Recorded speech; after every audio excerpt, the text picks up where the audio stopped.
2026 ദേശീയ ശാസ്ത്രദിനത്തിൻ്റെ പ്രമേയം women in science catalysing Viksit Bharat. തദ്ദേശീയമായി നിർമ്മിച്ച യുദ്ധ ഹെലികോപ്റ്ററിൽ സഹപൈലറ്റാകുന്ന ആദ്യ ഇന്ത്യൻ രാഷ്ട്രപതി ദ്രൗപദി മുർമു.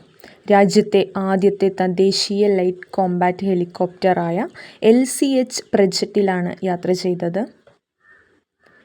കേരളത്തിലെ ആദ്യത്തെ കംപ്രസ്ഡ് ബയോഗ്യാസ് CBG പ്ലാന്റ് സ്ഥാപിതമായത് ബ്രഹ്മപുരം, എറണാകുളം ജില്ല. 2026 ഫെബ്രുവരിയിൽ ഐക്യരാഷ്ട്രസഭയുടെ സീറോ വേസ്റ്റ് സിറ്റി പദ്ധതി കൈവരിച്ച കേരളത്തിലെ നഗരസഭ വർക്കല, തിരുവനന്തപുരം.